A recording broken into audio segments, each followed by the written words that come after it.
From the beginning of time, humans have wondered if their story truly begins with the first cities along the rivers of Mesopotamia, or if there was something older, hidden beneath the weight of water and myth. Somewhere in the silence of the Pacific, whispers speak of a continent that doesn't appear on maps, a land whose name drifts like a ghost across the fragments of old stories, Mu. To some, it was the mother civilization, the cradle of knowledge from which Egypt, Mesopotamia, and even the empires of the Americas took their first lessons. To others, it was nothing more than a dream stitched together by wishful explorers and eccentric writers of the 19th century. Yet, the questions persist. Why do so many cultures, oceans apart, remember a homeland lost to the sea? Why do their monuments, carved from stone, seem to echo each other's geometry as though guided by a single forgotten teacher? In the faint light of memory and speculation, Mu becomes more than a myth. It becomes a mirror reflecting our hunger to know where we truly came from and whether we are entirely human at all. This is not just history. This is the unraveling of an enigma. Welcome to historic sleep. If you're drawn to stories like these, the ones that live in the shadows between what we see and what was made to disappear, feel free to like and subscribe only if it feels right. And let me know in the comments, where are you watching from and what time is it for you right now? I love seeing our little map of watchers light up around the world.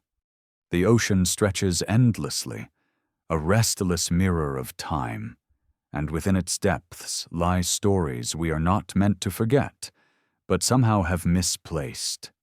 Legends from across the world speak of a land that once stood proud in the middle of the great Pacific, a continent larger than South America, fertile, crowded with cities, rivers, and temples that reflected the sky.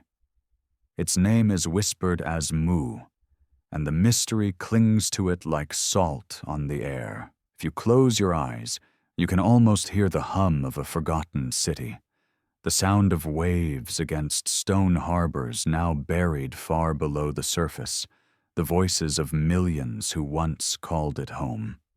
But the truth of Mu begins not with stone ruins, but with human obsession.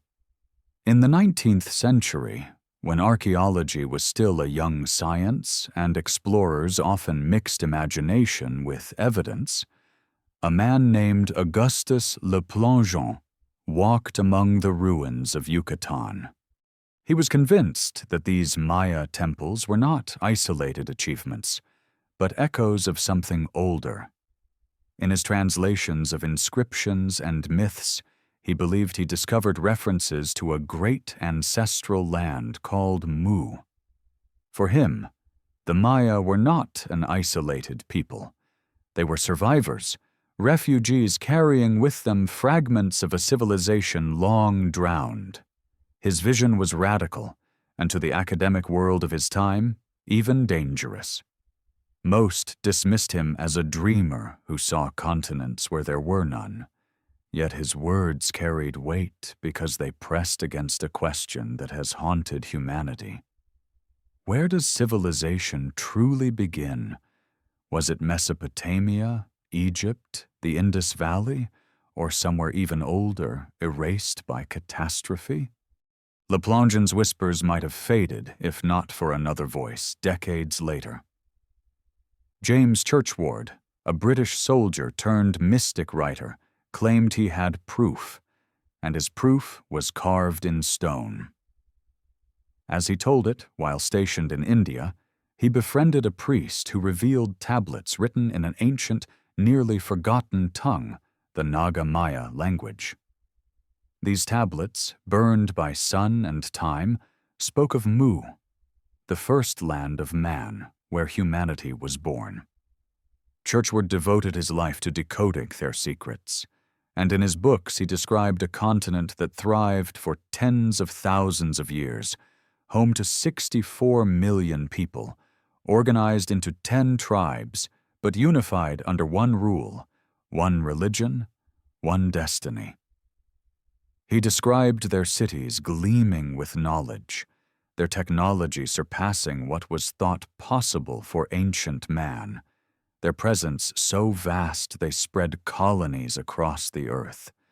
And then, he said, in one violent night, earthquakes tore apart their land, volcanoes roared fire, and the whole continent crumbled into the abyss, swallowed forever beneath 50 million square miles of ocean.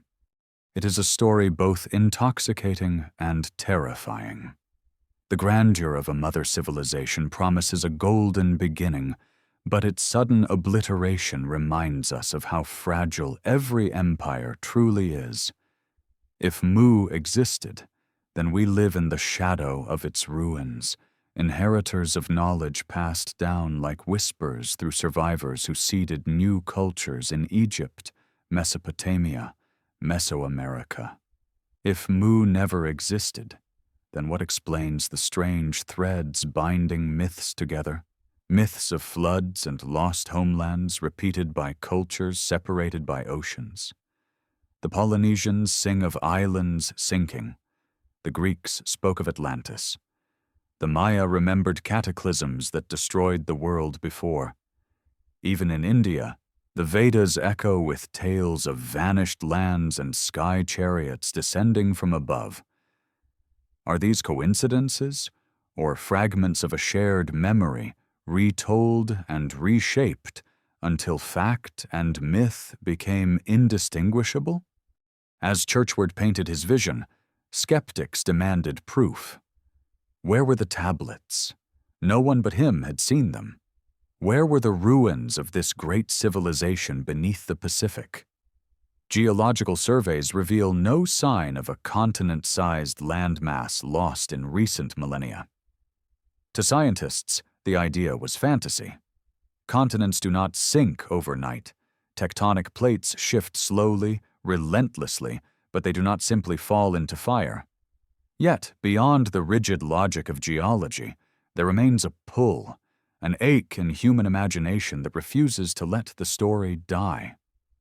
Because the questions still stand. Why do pyramids rise in such distant lands with such uncanny similarities? Why does Easter Island, isolated by thousands of miles of ocean, hold colossal statues that seem to look outward, waiting for something?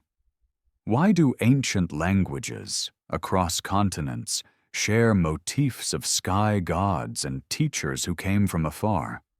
The first part of this exploration is not to prove or disprove, but to listen. To listen to the echo of Le Plongeon's translations, to the fervor of Churchward's claims, to the voices of islanders who say the statues walked into place, to the myths of flood and fire carried across generations. Because within the myths, there may be more than superstition. There may be memory. The ocean may not give up its secrets easily, but stories have a way of floating, surviving the tide of centuries. Mu may be myth, Mu may be metaphor, or Mu may be a forgotten page of human history waiting for us to have the courage to read it again. The question remains like a tide pulling us farther from shore. Did humanity's first spark rise not in the valleys of the rivers we know, but on a continent long vanished, where man's blood may have mingled with something other, something not entirely human? When James Churchward began to speak publicly about the tablets he claimed to have studied, the world was caught between fascination and disbelief. The early 20th century was already a fertile ground for speculation. Archaeologists were digging up long-buried cities. Explorers were returning from jungles with tales of forgotten temples. and newspapers thrived on printing mysteries beside headlines of wars and politics.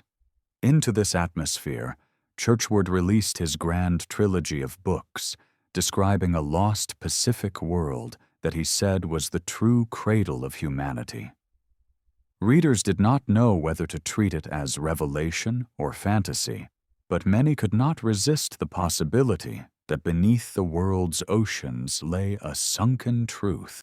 His descriptions were vivid: cities of stone shining beneath the tropical sun, rivers wide enough to rival the Amazon, gardens of abundance feeding tens of millions, a civilization where wisdom was centralized under divine rulers said to possess knowledge not of this earth.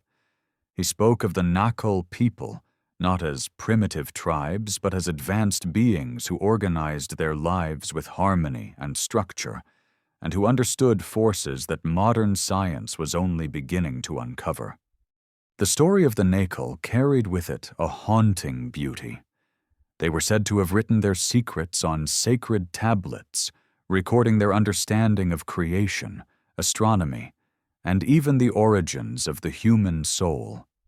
In Churchward's telling, they were not only architects of massive cities but also teachers, spreading their knowledge across the globe, leaving behind the seeds of pyramids, myths, and languages that would blossom millennia later.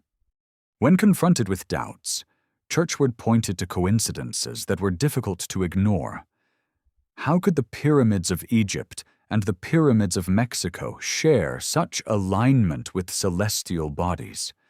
How could cultures separated by oceans both revere the same elemental gods of sun, of sea, of earth?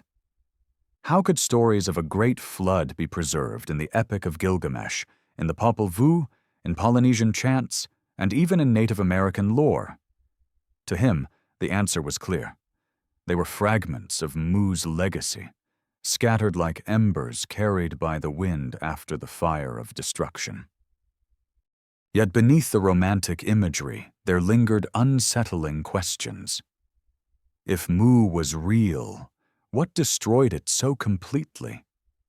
Churchward described a cataclysm of unparalleled violence, earthquakes tearing the land, volcanic fire erupting, the earth itself opening in fractures that swallowed entire cities.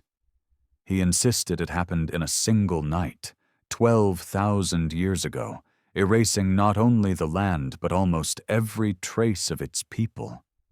The suddenness of the tale shocked readers. How could an entire continent, greater than South America, simply vanish beneath the ocean?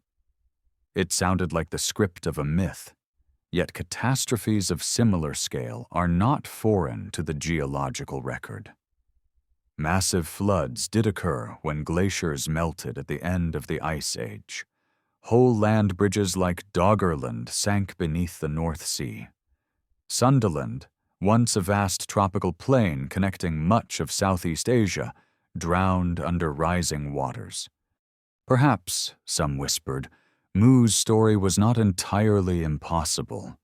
Perhaps it was an echo of real disasters, magnified by myth until it became the vision of a whole continent swallowed in fire. Churchward's words gained a strange authority, not because he had ironclad evidence, but because they resonated with something deeper in human imagination. We have always feared the ocean and revered it, knowing it hides both creation and destruction. Standing on a Pacific shore, watching endless waves break and vanish, one can believe that a world once existed there, drowned but not forgotten. And when explorers stumbled upon Easter Island, with its towering Moai statues staring out to sea, the temptation to connect them with Mu was irresistible. The Rapa Nui people said the statues walked into place, guided by spiritual force. Scientists suggested ropes and rocking movements. Churchward preferred the mysterious explanation, that the knowledge of moving such massive stones was inherited from a civilization whose mastery of energy we no longer understand. Critics mocked him, saying no tablets had ever been produced for independent study. No ruins under the Pacific proved his claims. But even their skepticism could not erase the allure. Because history is not just a collection of facts, it is also a search for belonging, for a sense of origin. If Churchward was wrong, then we are left with parallel inventions of genius sprouting independently across the globe. If he was right, then the civilizations we admire, Egypt, Sumer, the Maya, were children of a mother continent now lost to the sea. And within that choice lies the drama that fuels both belief and disbelief, the desire for connection against the demand for proof.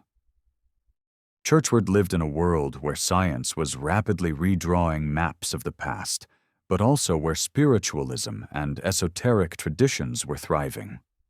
To many readers, Mu was not just a lost land, but a bridge between worlds, the material and the spiritual, the human and the divine. It explained why myths across cultures spoke of gods descending from the sky, of rulers with wisdom beyond their age, of sudden floods that reshaped humanity. It allowed people to believe that they were not alone in their search for meaning, that their ancestors carried secrets hidden under waves and in stars. And so, the legend of Mu refused to die, not because it was proven, but because it touched something raw and timeless in the human soul. The suspicion that our story is older, stranger, and perhaps more cosmic than we are allowed to admit. The idea of a mother civilization resting beneath the Pacific stirred more than just curiosity. It awakened a sense of unease in those who studied myths and monuments. If Mu was the parent of all later societies, then the echoes of its existence should be visible not only in books and tales, but carved into the stones left standing across the earth. That is why Easter Island quickly became a centerpiece of the story. Far removed from any continental mass, its isolation only deepened the riddle. Here stood the Moai, colossal statues with oversized heads, bodies half buried, gazing eternally toward horizons no ship ever seemed to arrive from. The Rapa Nui people explained them as guardians, embodiments of ancestors who still watched and protected. But their scale, some rising over 10 meters and weighing tens of tons, defied the apparent simplicity of the tools available. How had a people with limited resources cut, shaped, and transported such giants across uneven land? Scholars offered theories of ropes and logs, careful balancing and communal effort. Yet even those who believed in the pragmatism of engineering admitted a gap between theory and practice. And into that gap poured the whispers of Mu. Churchward argued that the knowledge required for such feats was a remnant of what the Naacal once commanded, a mastery of energy and matter that surpassed what we attribute to ancient islanders. He believed the Moai were not simply monuments, but echoes of a civilization that refused to be silenced. The Moai were not the only stones that seemed to carry the memory of Mu. Across the globe, pyramids rose in uncanny similarity, their geometries aligned to stars, their foundations so precise that even modern builders study them with awe. Egypt's Great Pyramid of Giza, with its exact orientation to the cardinal points, remains a marvel of mathematics and labor. Thousands of miles away, in Mexico, the pyramids of Teotihuacan mirror similar principles, layered with cosmic symbolism. Further still, in the Chinese province of Shanxi, pyramids stand beneath soil and vegetation, older in appearance, and yet bound to the same geometric logic. How is it possible, skeptics asked, that civilizations separated by oceans and centuries would build such monumental structures in such a consistent way? Was it mere coincidence, the convergence of human ingenuity when faced with the challenge of reaching skyward? Or was there a deeper root, a forgotten blueprint passed down from an older source?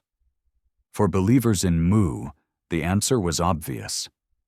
The scattered children of the sunken continent carried fragments of architectural wisdom, encoding their heritage in stone. This possibility unsettled historians who preferred the comfort of independent invention. They argued that humans everywhere looked upward to the sky, revered the sun, and sought permanence in stone. Yet the problem was not reverence, but precision.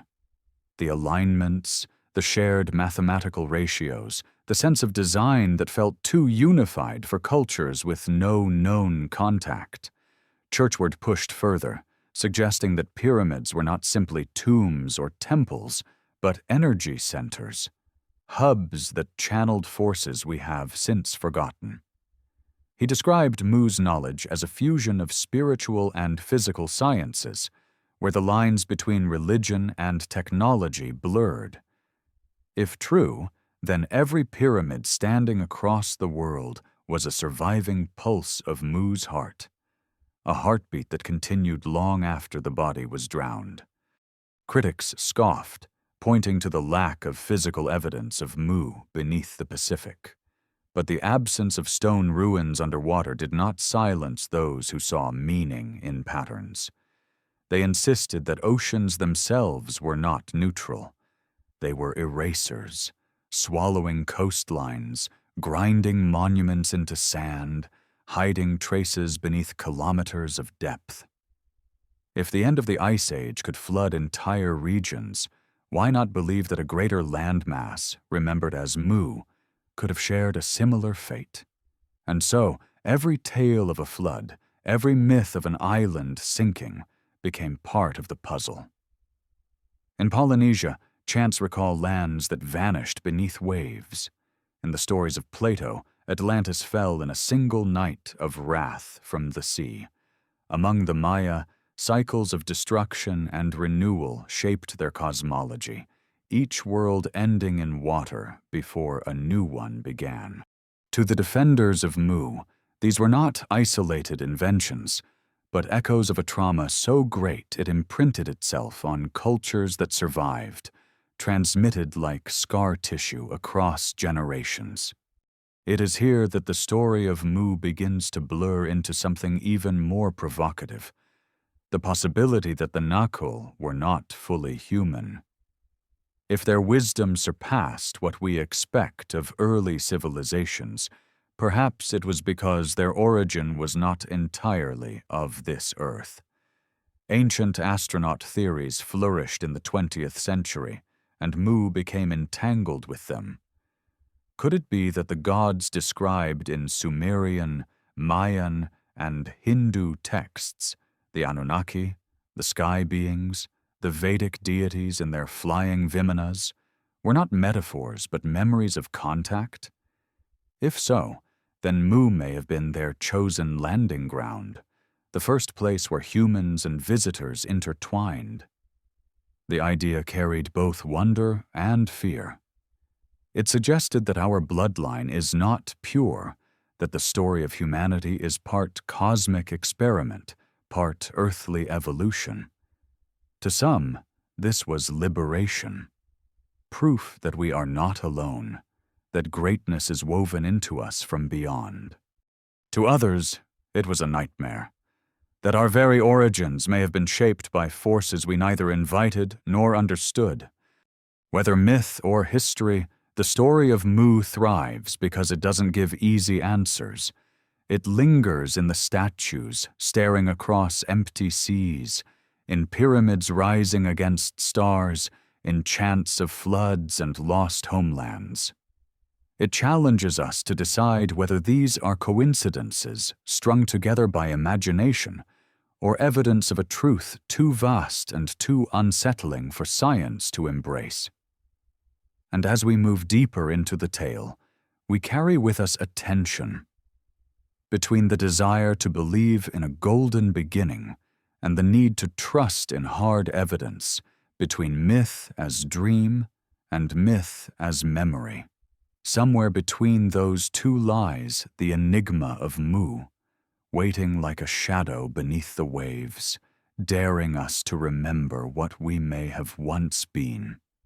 The deeper the story of Mu unfolds, the more it drifts into that borderland where memory and imagination meet, a place where myths breathe like half-forgotten dreams. James Churchward never stopped insisting that the tablets he studied were genuine, that the language he learned from his Indian priest friend was ancient and sacred, and that it unlocked a forgotten chapter of human history. He described the script as flowing, intricate, filled with symbols that carried not just words, but layers of meaning, a code of philosophy, science, and cosmology. He wrote of how these inscriptions spoke of the beginning of the world itself, how land rose from chaos, how Mu emerged as the first seat of humanity. For him, the Naacal were not primitive, but enlightened, a people who lived in harmony with their land, guided by rulers who possessed wisdom that seemed closer to divine insight than earthly politics. And yet, as grand as his testimony sounded, the lack of independent confirmation left his readers divided, half enthralled, half skeptical, all haunted by the possibility that such a continent could have existed at all. It is telling that when William Niven, a mineralogist and archaeologist in Mexico, unearthed over 100 stone tablets in San Miguel Amantla in the 1920s, Churchward immediately recognized in them the same language he had once studied in India. To his eyes, the connection was undeniable, another link in the chain of Mu's hidden history. The stones carried markings no scholar could easily classify, and to Churchward, they sang of a civilization that stretched across oceans, leaving its records scattered like seeds. Were these truly remnants of the Naacal, or was it coincidence, the human mind weaving patterns where none existed? Even today, those tablets remain enigmatic, their inscriptions debated, their origins unclear. But their existence gave Churchward a kind of vindication, proof, at least to his followers, that he was not alone in his claims. What makes Mu so compelling is not only the promise of an origin story, but the weight of its disappearance. A civilization said to number over 60 million souls could not vanish quietly. Churchward painted a cataclysm of fire and water, of land splitting and falling, of waves swallowing cities and temples in one night of terror. The image is apocalyptic, and perhaps that is why it lingers. Humans remember catastrophe with sharper edges than prosperity. It is in disasters that stories take root and survive. Flood myths exist on every continent, stories of wrathful waters or gods cleansing the world. In Mesopotamia, the Epic of Gilgamesh tells of a deluge sent to wipe out humanity. In the Bible, Noah builds his ark. In Hindu texts, Manu escapes in a boat with the help of a fish god. Polynesian chants recall lands drowned by angry seas. These are not identical, yet they rhyme. To imagine that they are echoes of a single event, a memory of Mu's downfall, is seductive. It ties humanity together in shared trauma, as if we are all descendants of survivors, carrying fragments of the same nightmare in different tongues. And yet geology resists such visions. Scientists argue that the Pacific Ocean has been mapped in detail, its floor surveyed with sonar, its tectonic plates studied for decades. There is no trace of a continent the size Churchward described. Continents do not sink into the sea in a single night, they explain. They break apart, drift, reform over millions of years. Earthquakes and volcanoes can devastate regions, but cannot erase a landmass larger than South America. In their view, Mu belongs to the realm of fable, not fact. But absence of evidence does not always extinguish belief. For many, the ocean is too vast, too secretive to dismiss entirely. Even with satellites and maps, there remains mystery in its depths. And so the possibility of a sunken world lingers like a ghost just beyond the reach of science.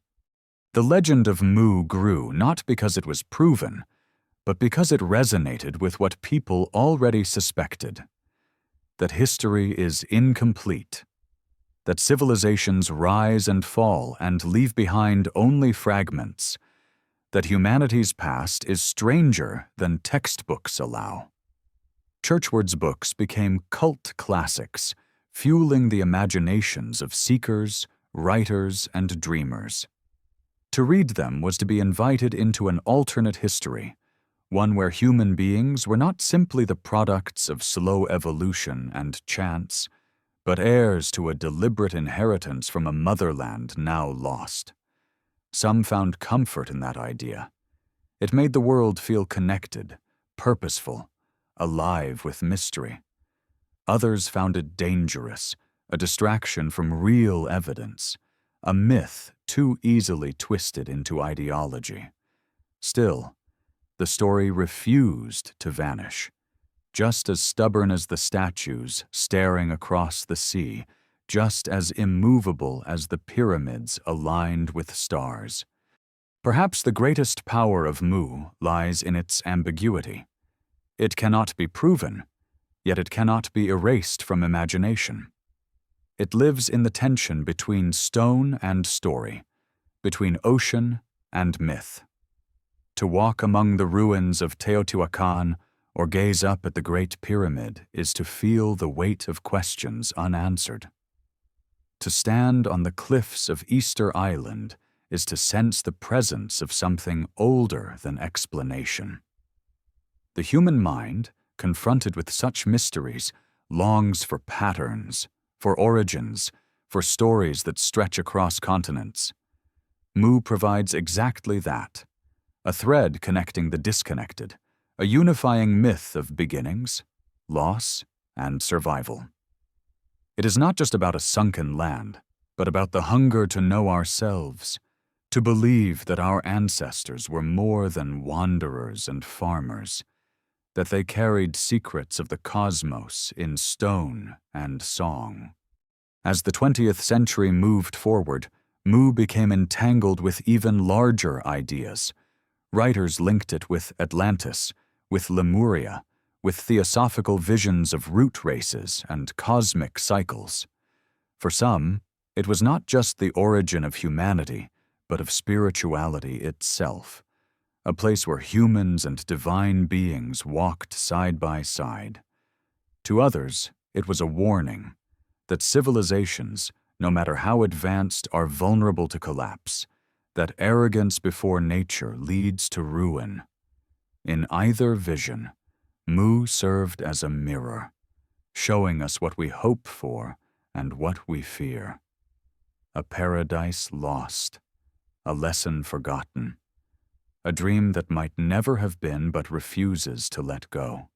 If the legend of Mu had been confined to Churchward's words alone, perhaps it would have remained no more than a curiosity, an eccentric idea buried among other forgotten theories of the 19th century. But the persistence of similar stories across the world breathed life into it, like wind fanning embers. Everywhere, fragments appeared, inscriptions, oral traditions, structures that did not quite fit into neat timelines. Consider the megaliths of Nan Madol in Micronesia, an ancient city built on coral platforms with basalt columns stacked like giant logs, a place often called the Venice of the Pacific. To this day, no one fully understands how its builders transported and arranged such heavy stone on tiny islets surrounded by ocean. Local legends whisper that sorcerers used magic to float the stones across the sea.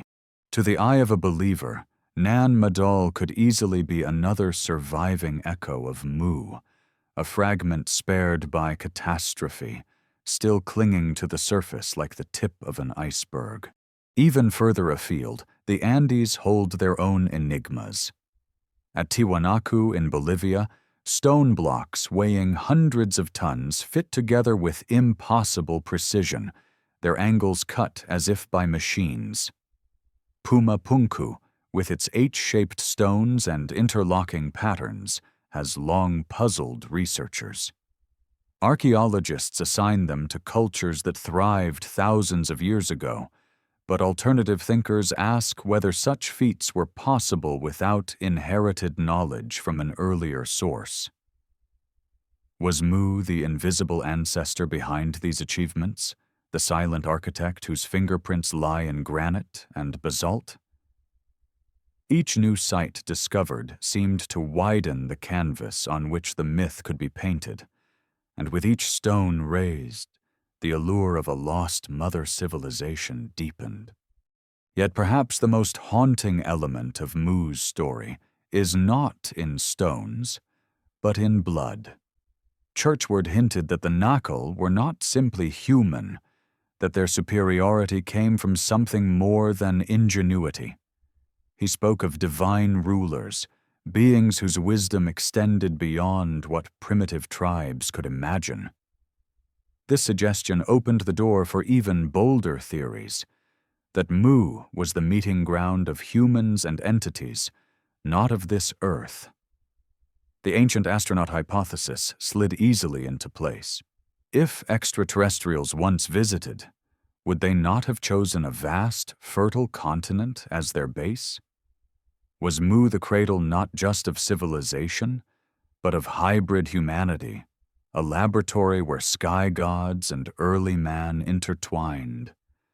The thought was intoxicating, scandalous, terrifying. To imagine one's ancestors as the offspring of celestial visitors reshaped not only history, but identity.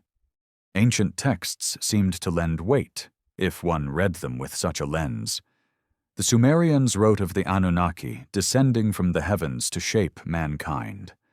The Mayan Popol Vuh told of sky gods creating man from nothing. The Hindu Vedas described Vimanas, flying craft piloted by gods, and wars in the sky fought with weapons of fire.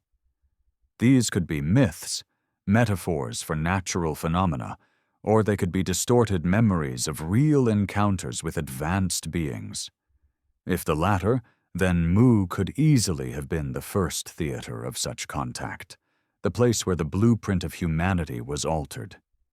It is little wonder that such ideas sparked both fascination and outrage, for they blurred the line between anthropology and cosmic speculation, between human pride and the possibility of being shaped by hands not our own. But if the Naacal were truly something more than human, then their disappearance becomes even more unsettling. Why would such advanced beings allow their world to be destroyed? Was it hubris, a misuse of power that triggered natural disaster? Or was their end deliberate, a cleansing act to erase a dangerous experiment? Churchward claimed the destruction of Mu was sudden and complete, earthquakes and volcanoes reducing an entire continent to memory in a single night. If this was true, it implies either nature's blind fury or an intervention that demanded silence.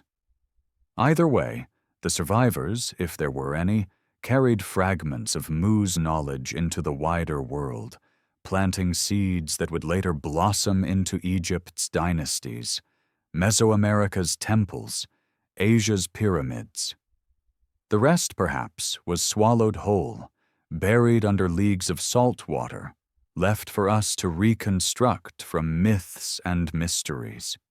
Skeptics insist that such thinking is nothing more than fantasy, a distraction from real archaeology. They point to the absence of geological evidence, the lack of verifiable tablets, the independence of cultural development across continents. Yet even within science, whispers remain. Some researchers acknowledge that oral traditions of floods and vanished lands may encode real memories of sea level rise after the Ice Age. Others admit that human prehistory is far from fully understood, that civilizations may have existed before the earliest ones we currently recognize. And so Mu persists, suspended between faith and doubt, too compelling to dismiss, too elusive to confirm. Perhaps this is the true power of the legend. It invites us to question the neat boxes we place around history, to imagine that what we know is only the surface of a far deeper ocean. When we stand before the Moai of Easter Island, the pyramids of Giza, the megaliths of Nan Madol, we are forced to admit that our ancestors achieved things that strain our understanding. Whether these feats were born of independent genius or inherited wisdom from a lost land, they leave us humbled. Mu becomes not just a place, but a question mark carved in stone, a riddle that refuses to be answered. And in the silence of the Pacific waves, in the shadow of monuments too vast for explanation, the possibility lingers like a tide that never truly retreats. The myth of Mu does not live in isolation. It intertwines with other legends of lost continents, forming a tapestry of forgotten worlds that haunt the imagination. Atlantis, Lemuria, Hyperborea, all names that whisper of civilizations erased yet not forgotten, each carrying echoes of Mu like variations on a single theme. The difference lies in geography and emphasis. Atlantis belonged to Plato, described as a wealthy island empire that fell due to hubris. Lemuria was hypothesized in the Indian Ocean to explain the spread of species before plate tectonics offered a better answer. Hyperborea was placed in the far north, a land of eternal spring. But Mu, stretching across the Pacific, carried the heaviest weight, not just as a legend of destruction, but as a proposed mother of all civilizations, the hidden root feeding the great tree of human culture. It is precisely this scope that made the idea both intoxicating and suspect, for it sought to explain too much, to draw too many lines between monuments, myths, and peoples who may never have met. Churchward insisted that Mu's influence was everywhere. He claimed that when survivors fled the sinking land, they established colonies that became the seeds of Egypt, Mesopotamia, Mesoamerica, and even India. To his followers, this explained the strange resonances in architecture, mythology, and language across continents. The serpent deities of Mesoamerica and India, the sun worship of Egypt and Polynesia, the recurring use of pyramids and temples aligned with the stars, all were seen as evidence of a common origin. If one looks hard enough, the patterns appear undeniable. Yet the human mind is a weaver of patterns, capable of connecting dots that may in reality be oceans apart. The skeptic argues that sun worship is universal because the sun rules all life, that pyramids arise independently because triangles are the most stable form to build high with stone, that serpents slither everywhere and thus inspire myths everywhere. The believer replies that similarities this deep and this consistent cannot be explained by chance alone. Between these two poles, the legend of Mu survives, neither crushed by science nor fully vindicated by evidence, suspended in the twilight of possibility. The attraction of Mu is not only intellectual but emotional. It offers a narrative of unity, of humanity once being part of a single civilization before being scattered by catastrophe. In a fractured world, this story holds a kind of comfort, suggesting that beneath our differences, we share a common origin. The destruction of Mu becomes a shared trauma, and the survival of its refugees becomes the origin story of us all. Such a myth carries weight because it mirrors real human experiences, families shattered by disasters, communities uprooted, migrations that carry fragments of culture across vast distances. The legend of Mu scales this pattern to a global level, turning human history into a story of loss and dispersal, of seeds carried by storm and tide. But there is also a darker allure. If Mu was real, then it proves that greatness does not guarantee survival. A civilization more advanced than its successors vanished overnight, erased not only from maps, but almost from memory. The moral is chilling. No matter how powerful we believe ourselves to be, we are vulnerable to forces larger than us. Earthquakes, volcanoes, the restless shifting of the planet's crust, all remind us that we live on borrowed ground. The myth of Mu becomes a mirror, reflecting our own fragility. We build skyscrapers, satellites, digital empires. But if the earth opens, or the seas rise, we too could vanish, leaving future generations to argue whether we were myth or history.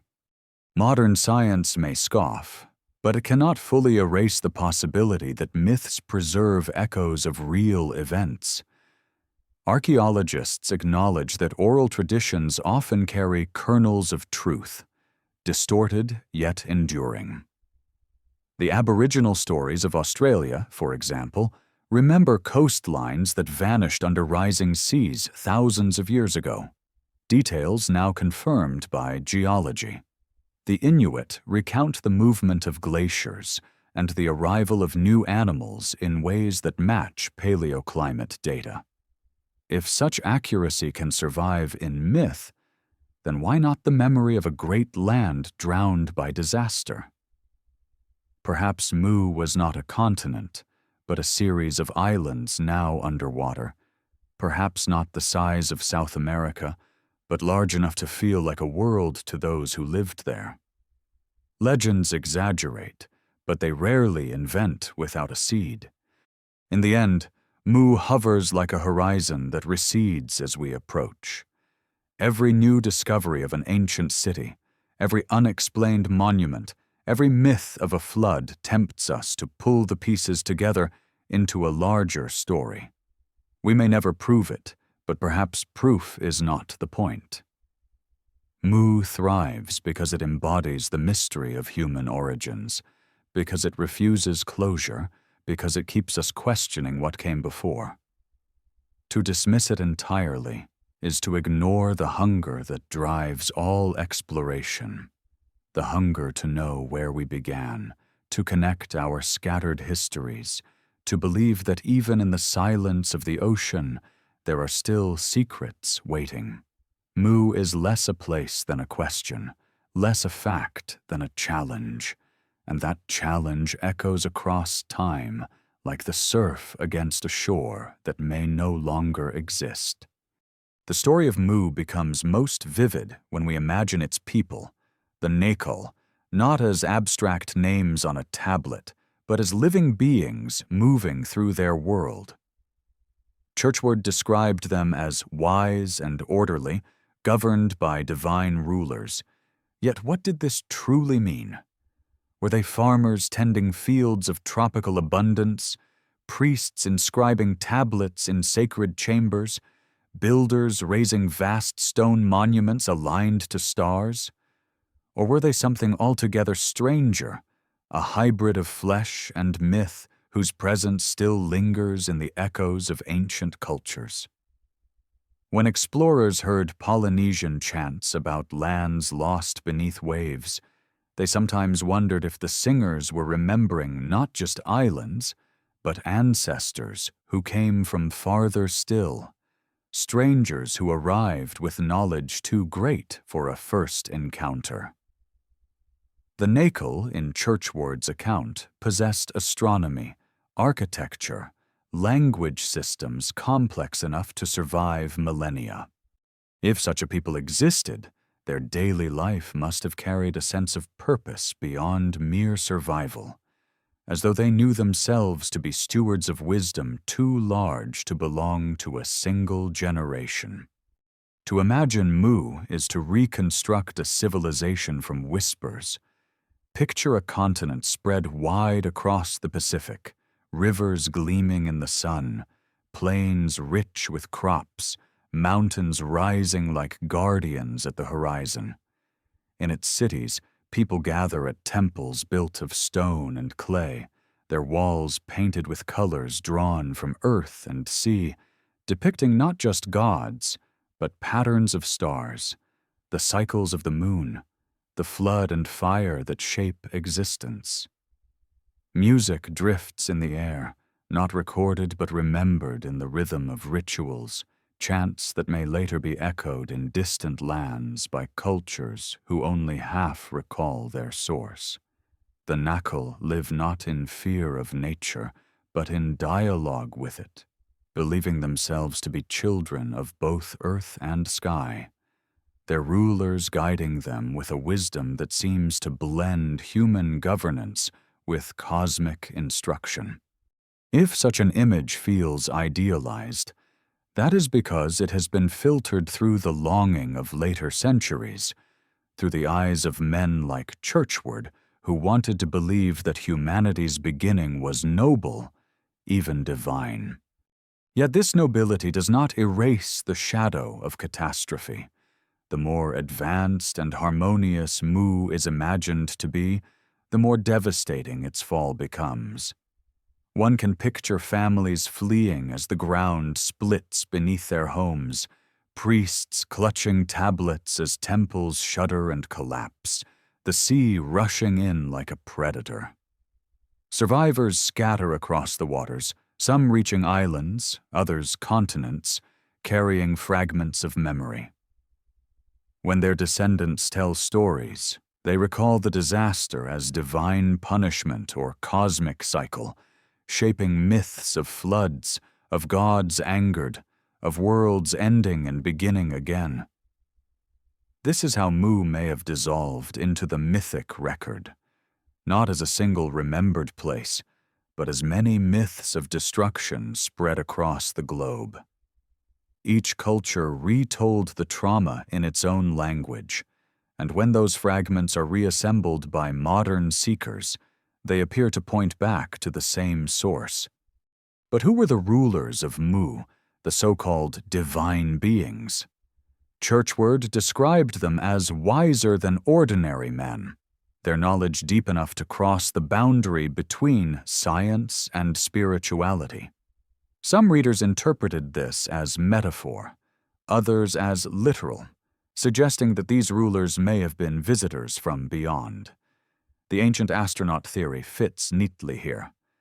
The gods of Sumeria, the sky lords of the Maya, the Vedic beings in flying vimanas, all could be remembered forms of Mu's rulers.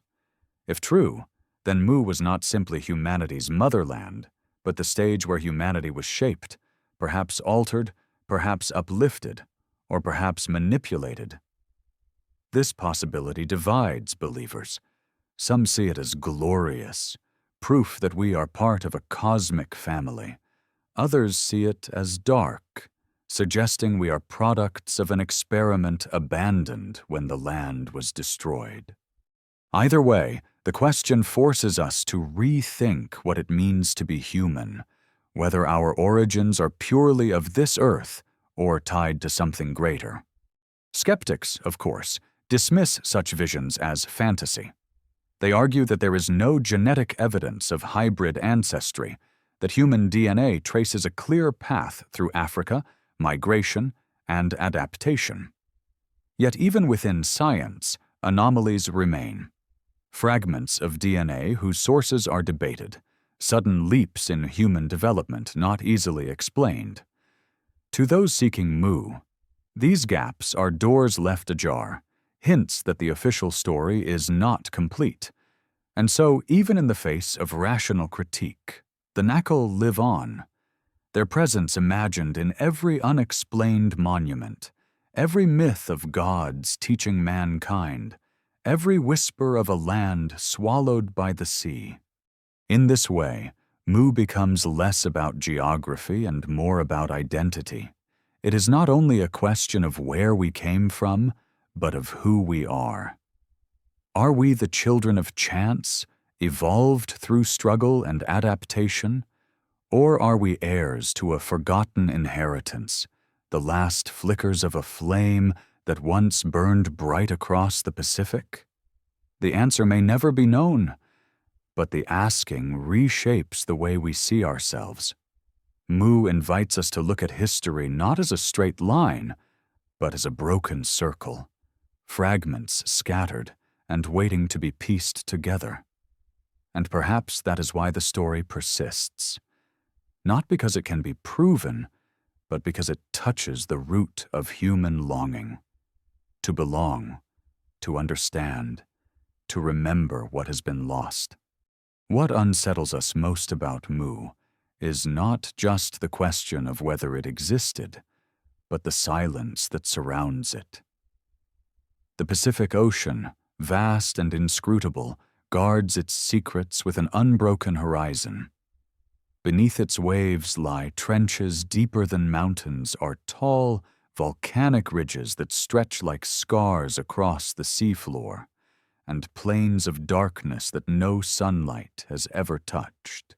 In this immensity, the possibility of a drowned continent seems both impossible and yet strangely plausible, for the ocean hides more than it reveals. When scientists mapped the Pacific floor with sonar, they found no sign of a continent as large as Churchward described. But the mystery is not entirely erased. There are ridges, plateaus, and submerged islands, remnants of ancient landmasses that may have once risen above water. Could it be that Mu was not a single vast continent, but a chain of islands, a region like Sunderland or Doggerland, remembered by survivors as an entire world swallowed by the sea? Legends often magnify, turning villages into kingdoms, islands into continents, disasters into cosmic punishments. But within exaggeration lies a kernel of truth. At the end of the last ice age, sea levels rose by over 100 meters, drowning coastlines, erasing plains where people once lived. Doggerland in northern Europe was once a fertile hunting ground before it sank beneath the North Sea. Sunderland in Southeast Asia was a vast lowland plain connecting islands now separated by sea. These places are real, confirmed by geology and archaeology. Could Mu be another such memory, its name a distortion of an ancient word, its scale inflated by centuries of retelling? If so, then the myth preserves not a fantasy, but a remembrance of survival, a way of carrying trauma forward in story. The people who remembered Mu, or something like it, passed their memories in ways that blend seamlessly with religion and myth. Flood stories dominate the world's cultures, not as isolated tales, but as recurring motifs. The Polynesians chant of islands sinking beneath angry seas. The Maya describe cycles of creation and destruction, each world ending in water before another begins. The Greeks told of Deucalion and Pyrrha surviving a flood sent by Zeus. In Mesopotamia, Utnapishtim built an ark to outlast a deluge. These are not identical, but they rhyme with eerie precision. For believers in Mu, this is evidence of a shared trauma that reached across continents. For skeptics, it is the natural result of humanity's relationship with water. Rivers flood, storms surge, seas rise, and every culture remembers. Yet the sheer universality of the theme tempts us to wonder if all these voices are fragments of one story, the echo of Mu's destruction reverberating across time. And then there are the monuments, the Moai of Easter Island, the pyramids of Giza and Teotihuacan, the megaliths of Pumapunku and Nan Madol, all seem to stand as silent witnesses to a lost knowledge. The debate over their construction fuels the legend of Mu as much as any text. How did ancient people move stones weighing hundreds of tons with simple tools? How did they align structures with stars with such accuracy? How did cultures oceans apart arrive at similar designs? Science offers answers: ropes, logs, communal labor, trial and error. Yet for many, these explanations feel incomplete, like melodies missing their deepest notes. The allure of Mu is that it provides a single, elegant solution, a forgotten mother civilization teaching its children, a hidden inheritance shaping the world we see. It may not be true, but its coherence makes it powerful. Mu also thrives in the spaces where science falters. Archaeology, for all its rigor, cannot account for every anomaly. Sites appear that do not fit neatly into timelines. Artifacts emerge whose purposes are unclear.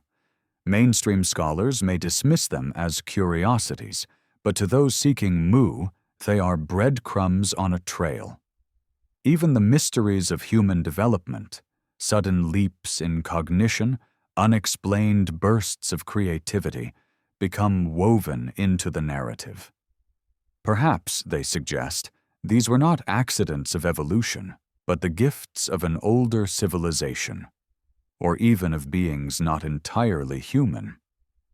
In this sense, Mu becomes more than a lost land. It becomes a lens through which every gap in knowledge is reinterpreted, every puzzle piece reimagined as part of a larger, hidden picture. And perhaps that is why Mu refuses to die. It is not only a story about the past, but about possibility. To believe in Mu is to believe that history is deeper and stranger than we know, that beneath our feet and beneath the ocean lies a record not yet read. It invites us to see ourselves not as the first, but as the latest chapter, inheritors of wisdom partly remembered, partly forgotten. For those who dismiss it, Mu remains a myth, an invention of imaginative men like Churchward. But for those who listen to the silence of the Pacific and hear more than waves, Mu is a memory, a question, a ghost pressing at the edges of history. And whether real or imagined, it changes the way we see the world, turning every flood story, every monument, every unexplained fragment into a whisper of something larger, something lost. Every legend gains strength not only from what it claims, but from the questions it forces upon us, and Mu is no exception. If a mother civilization truly existed, then what was its relationship to the world we know today? Did its people simply vanish into the sea? Or did they live on through the cultures that followed, their knowledge reshaped into myth, their sciences diluted into rituals? Some say the survivors of Mu sailed to distant shores, scattering like seeds across the winds of fate.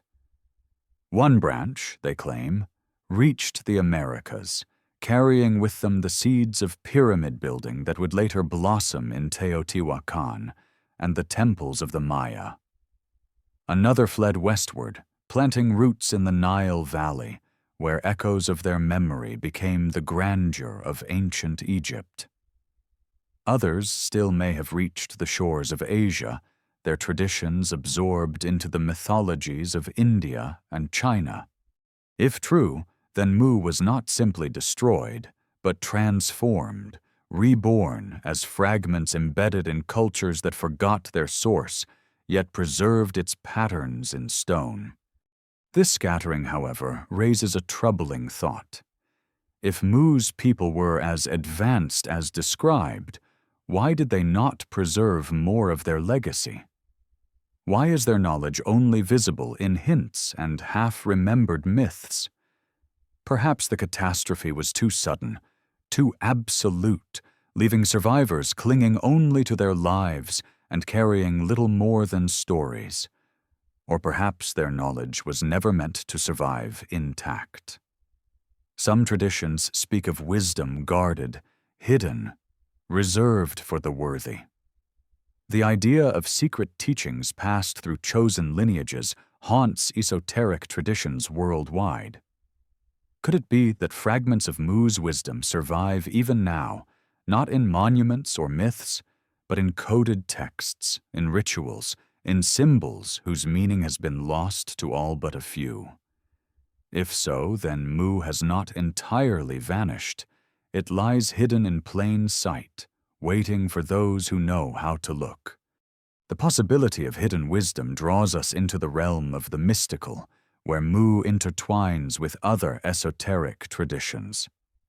Theosophists of the 19th and 20th centuries spoke of root races, of cycles of humanity rising and falling, each linked to a lost land. Lemuria, Atlantis, and Mu were woven into this cosmic narrative, each serving as a stage in humanity's unfolding destiny. In this view, Mu was not just a continent, but an epoch, an age when humanity lived closer to the divine, guided by beings of higher wisdom. Its destruction was not merely geological, but karmic, a cleansing to prepare the way for the next stage. Such interpretations may not satisfy science, but they speak to a human need for meaning, for stories that place our struggles and triumphs within a larger cosmic frame. Yet even within the purely historical, the allure remains. Consider how civilizations often speak of a golden age in the distant past, a time when humans lived in harmony, when gods walked among mortals, when knowledge flowed freely. Hesiod in Greece spoke of the golden age before decline. The Hindus described Satya Yuga, the age of truth before corruption. The Maya believed in cycles of creation, each world greater than the one before, until destroyed and remade. Mu fits into this universal longing for a lost paradise, a time when life was richer, purer, more connected to the divine. Whether real or imagined, it satisfies a yearning for origins that are more than random survival, for a sense that we once belonged to something grand. But the grandeur of Mu also carries a warning. For if it was truly advanced, then its destruction reveals a truth that cuts through all myth. No civilization is immune to collapse. Earthquakes and volcanoes, rising seas and shifting lands, these forces do not respect knowledge or power. They remind us that humanity, no matter how wise, remains fragile before the earth itself. Perhaps this is why the story of Mu endures, because it mirrors our own fears. We look at our cities, our technology, our digital empires, and wonder if one day they too will vanish, leaving only ruins and whispers for some future people to puzzle over. The fall of Mu becomes not only a mystery of the past, but a prophecy for the future, a reminder that arrogance and forgetfulness can lead to ruin. Standing on the shore of the Pacific, one can feel the weight of these questions. The horizon stretches endlessly, indifferent to our curiosity.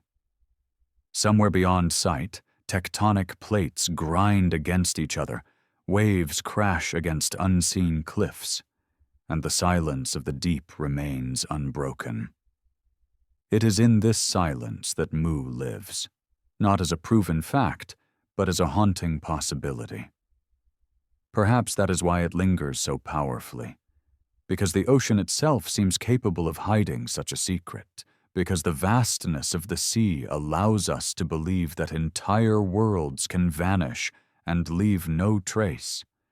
And as long as that belief remains, the legend of Mu will not fade. It will return in every new discovery, every unexplained monument, every myth of a flood, rising like a tide that refuses to retreat. To follow the trail of Mu is to wander between worlds, half in history and half in myth, tracing shadows where evidence refuses to stand firm. What gives the story such staying power is not that it is proven, but that it answers questions that otherwise linger without reply. How did distant cultures align their monuments with the stars with such uncanny precision? How did oral traditions on every continent preserve tales of floods and cataclysms, separated by oceans yet bound by theme? How did myths of gods descending from the sky arise independently in Sumer, in Mesoamerica, in India, in Polynesia? Mu is offered as the missing piece, the hidden foundation that ties them all together. To those who long for unity in the human story, it feels like revelation. To those who demand evidence, it feels like a mirage. And yet, even a mirage can reveal truths about what we seek. The Moai statues of Easter Island are perhaps the most iconic pieces of this puzzle. Towering with solemn expressions, their eyes once painted to shine in the sun, they watch the horizon as though expecting the return of something lost. The Rapa Nui say they represent ancestors, guardians of their people. But to the imagination of seekers, they are more than statues. They are fragments of Mu's legacy, transplanted onto an island at the edge of the world. How could such massive stones be carved, moved, and raised without knowledge inherited from a more ancient source? Scholars propose ropes, wooden sledges, communal effort. But the people themselves say the statues walked, carried by spiritual force. To Churchward and those like him, this was no metaphor. It was memory, dimmed but real, of a time when energy was harnessed in ways we no longer understand. From Easter Island, the trail leads outward, across the Pacific, to structures half hidden under the sea. Off the coast of Yonaguni in Japan lies a stepped formation of stone that some believe to be man-made, a submerged city sculpted in geometric terraces. Mainstream geology argues it is natural, the work of waves and erosion. Yet divers who swim through its corridors feel the presence of human hands, the intention of design. Could this be another fragment of Mu, drowned when the seas rose? Even if natural, its very ambiguity feeds the hunger for proof, because it shows how easily the ocean can disguise stone as story, how the line between natural formation and human monument can blur. And if it can blur once, why not many times? The pyramids, too, remain central. The Great Pyramid of Giza, aligned to within fractions of a degree of true north, built with millions of stone blocks whose weight and precision defy simple explanation. The pyramids of Teotihuacan, their avenues aligned with celestial cycles. The hidden pyramids of China, overgrown yet unmistakably geometric. To those who see Mu in their shadows, these are not independent inventions, but fingerprints of a common origin, the children of a drowned motherland still unconsciously replicating the patterns of their ancestors. Science explains with convergent evolution of architecture. Triangles are stable, stars are universal. But the imagination asks, how stable, How universal, how coincidental can it be? And then there are the texts. The Mayan Popol Vuh speaks of creation and destruction, of gods shaping humanity again and again. The Sumerians wrote of the Anunnaki descending from the heavens to bring order. The Hindu Vedas speak of Vimanas, flying craft of the gods, and wars in the sky fought with weapons that sound eerily like descriptions of modern firepower. To believers in Mu, these are not mere stories, but encoded memories of contact, of beings who once guided and perhaps altered humanity. And if such beings existed, then Mu, with its vastness and centrality, would have been their chosen ground, the laboratory of human destiny. Skeptics remind us that such connections are seductive but fragile. Language evolves independently, myths spread and transform, and coincidences abound when one looks across the vast tapestry of human culture. The tablets Churchward described were never produced for study, and without them, the foundation of his claims is unverified. Geology finds no evidence of a continent where he placed Mu. And yet, for all the skepticism, the legend persists because it offers something that raw data does not. A sense of belonging to a story larger than oneself, a narrative where humanity is not accidental, but part of a grand design. Perhaps this is why Mu has endured, while other speculative theories have faded. It is not only a tale of loss, but of connection, not only a warning of destruction, but a promise of shared origin. To believe in Mu is to believe that across oceans and centuries we are united, that the monuments scattered across the world are not isolated marvels, but verses of a single song. Whether true or not, the song resonates, and once heard, it is difficult to forget. It hums in the silence of pyramids, in the gaze of statues, in the murmur of waves against forgotten coasts. And as long as humans hunger for origins, Mu will rise again, not from the ocean, but from the imagination, a lost world that refuses to be lost. The search for Mu is as much about silence as it is about discovery. For every monument that seems to hint at a forgotten parent culture, for every myth that speaks of floods and vanished lands, there is an absence that cannot be ignored. The tablets James Churchward claimed to study, the sacred stones he said bore the language of the Naacal, have never been seen by any other eyes. Without them, his testimony is a story balanced on air, persuasive only through the passion of its telling. This absence gnaws at the legend, a void that critics cannot resist pointing to. If Mu was real, why has no fragment of its cities been raised from the ocean floor, no artifact dredged from the abyss, no unmistakable ruin found beneath the waves? The Pacific is vast, yes, but in an age of satellites and sonar, the idea of a continent-sized landmass erased without a trace strains belief.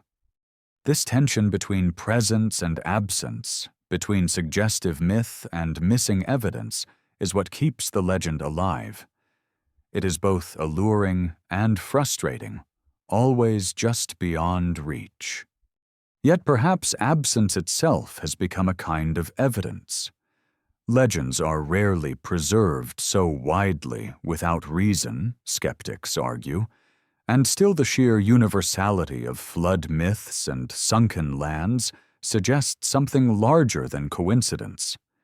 The Aboriginal peoples of Australia remember coastlines that vanished under the sea thousands of years ago. Stories passed through generations with details that match modern geological findings. If such memory can survive in oral tradition, then why not the memory of a greater land drowned long ago? Perhaps the Naacal were not a superior race at all, but simply a people caught in the violence of rising seas, their world transformed in a span of years into ocean. To their descendants, the loss would have felt cosmic, and in retelling, the drowned homeland became a continent, its people elevated into divine figures, its destruction attributed to fire and wrath, rather than slow, remorseless water.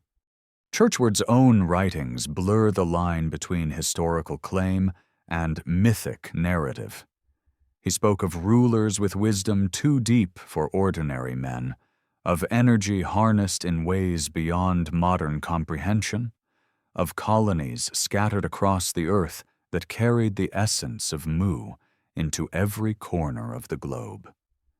These are not the words of a scientist cataloging finds, but of a storyteller weaving a myth of origins. And perhaps that is why his books still find readers long after his death. People are not only hungry for facts, they are hungry for meaning. A lost continent that ties together the mysteries of pyramids, the enigma of flood myths, and the allure of extraterrestrial contact offers a story larger than life. A story in which humanity is not isolated but connected, not random but purposeful. The connection to extraterrestrials adds another layer, one that both excites and unsettles. If the Naacal were guided by beings from the sky, if their rulers were more than human, then Mu becomes not only a mother civilization, but the site of humanity's transformation. The myths of sky gods descending, of divine teachers imparting knowledge, could be memories of real encounters with visitors from beyond. The Vedic Vimanas, the fiery weapons of the Mahabharata, the Anunnaki of Sumeria, all these tales fit neatly into a vision of Mu as the point of first contact. For believers, this transforms the legend from an earthly story into a cosmic one, where our very genes carry traces of a hybrid past. For skeptics, it is a bridge too far, evidence of imagination unchecked by proof.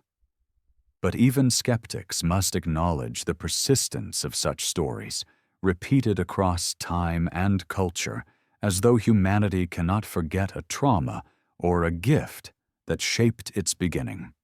What makes Mu endure is not whether it convinces, but whether it provokes.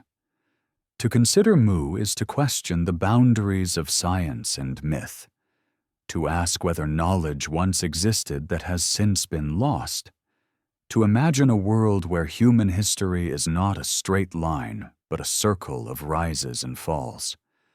It forces us to look at monuments with fresh eyes, to see pyramids not only as tombs, but as possible relics of a forgotten science, to see flood myths not only as metaphors, but as memories of survival. It challenges us to confront our own fragility, to accept that civilizations are not permanent, that what is built can be lost in a single night, that memory itself is the most enduring monument we have. Perhaps this is why, even when geologists dismiss it, even when historians ignore it, Mu refuses to die. It lives in the imagination, in the restless pull of the ocean, in the monuments that seem to defy explanation, in the myths that bind cultures together. It lives because we need it, not as a proven fact, but as a story that holds us in its grip, a story that whispers of origins greater than we can prove, of a past stranger than we can accept. And in that whisper, Mu becomes more than a legend. It becomes a mirror, reflecting both our longing for truth and our fear of loss. There is a peculiar irony in the story of Mu. The more scholars dismiss it, the more it seems to thrive. Myths, after all, do not need proof to live. They need only imagination, repetition, and the resonance of possibility. And Mu resonates because it sits at the crossroads of so many mysteries. It touches the enigmas of megaliths and pyramids. It ties into the universality of flood stories. It intertwines with the ancient astronaut hypothesis, and it confronts us with the fragility of civilization. Each thread alone is intriguing. Woven together, they create a tapestry too alluring to ignore. The legend persists not as a single narrative, but as a web of connections, each new discovery or anomaly in archaeology pulled into its orbit. In this way, Mu has become less a lost continent than a framework, a lens through which the unexplained is given coherence. Consider how easily the human mind bends toward such coherence. Faced with the puzzle of Easter Island, with its colossal statues carved from volcanic tuff, transported across rough terrain, and planted in precise alignment, one may accept the explanations of ropes and teamwork. But add the pyramids of Egypt, with their celestial geometry, or the great stones of Pumapunku, carved with machine-like precision, and the questions multiply. How could scattered civilizations, separated by oceans and millennia, achieve such feats? The rational answer is independent invention, convergent solutions to similar problems. Yet the mythic answer is more seductive. They were all children of Mu, carrying fragments of their mother's knowledge into the future. The story becomes even more compelling when we consider how myths themselves evolve. Survivors of disaster rarely preserve details intact. They transform them into symbols, into stories that carry meaning rather than fact. A flood becomes divine punishment. A vanished land becomes the home of gods. A lost people become ancestors revered as more than human. Over centuries, the literal is replaced by the symbolic, but the essence of memory remains. If Mu was real, then perhaps it survives only in this symbolic form, encoded in myths that refuse to vanish. This would explain why so many cultures remember floods, why so many tell of gods descending from the sky, why so many build monuments aligned to celestial bodies. Beneath the layers of symbolism may lie a common memory of catastrophe and contact, of loss and survival. For those who believe, Mu is not just a story of the past, but a clue to the future. If civilizations rise and fall in cycles, then the destruction of Mu becomes a warning. It tells us that no matter how advanced we consider ourselves, we are not immune to the forces of Earth and cosmos. Just as the Naacal were said to perish in a single night of earthquakes and fire, so too could we face catastrophe. Volcanoes still erupt, earthquakes still split the ground, seas still rise. Climate change, with its creeping floods and shifting weather, reminds us daily that we live on borrowed time. Mu, whether real or myth, becomes a parable for our own age. Build what you will, achieve what you can, but remember that nature does not bargain. This cautionary edge is perhaps why Mu continues to draw both fascination and unease. It offers a grand origin story, but it also delivers a sobering truth about impermanence. Even the greatest civilizations can vanish, leaving only whispers. The Moai will stand, the pyramids will endure, but their builders may fade into legend, remembered only in fragments. Mu tells us that we too may one day be reduced to ruins and myths, our skyscrapers misinterpreted by future seekers as the work of gods or ancestors beyond comprehension. In this way, the story is not just about them, but about us, a mirror reflecting both our hope for transcendence and our fear of oblivion. And so the ocean remains the keeper of the riddle. We map it, probe it, dive into its depths, yet its silence persists. The Pacific floor shows no continent, yet legends will not be silenced. In that silence, Mu becomes not only a lost world, but a symbol of mystery itself. The reminder that not everything can be explained, that some questions will always resist final answers. Perhaps this is why the myth is so enduring. It leaves space for wonder, space for imagination, space for the possibility that history is larger than the textbooks allow. And in a world increasingly mapped and measured, such space is precious. If Mu lingers in our imagination, it is not simply because of the details Churchward offered, but because it fills a void in our understanding of ourselves. Human history, as science tells it, is a patchwork of migrations, of slow accumulation of knowledge, of independent bursts of creativity scattered across continents. But such a story feels fragmented, disjointed, lacking the unity that myths so easily provide. Mu offers that unity. It suggests that the brilliance of Egypt and Mesopotamia, the grandeur of Mesoamerican pyramids, the mystery of Asian megaliths are not accidents of parallel invention, but branches of the same root. This vision appeals not only to curiosity, but to longing, the desire to believe that we were once whole, that humanity's scattered cultures are siblings from a single-parent civilization. And in that longing lies the enduring power of the myth. Theosophists and mystics seized upon Mu as more than history. For them, it was part of a cosmic cycle, one of several lost continents tied to root races and epochs of humanity. Lemuria, Atlantis, Mu, each became symbols of stages in human spiritual evolution, ages of light followed by ages of decline, each destroyed not by chance but by necessity, making way for what came next. In this vision, Mu was not only real but inevitable, an age of harmony and divine wisdom brought low by its own flaws. Its destruction was a purging, a karmic balancing, and its survivors were tasked with seeding the next stage of humanity. This interpretation elevated Mu from myth to metaphysics, turning it into a mirror of destiny rather than a question of archaeology.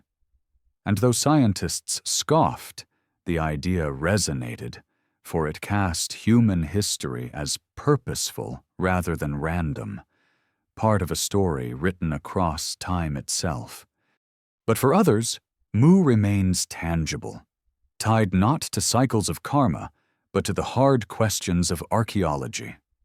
Consider again the flood myths, too widespread, too consistent to be dismissed as coincidence.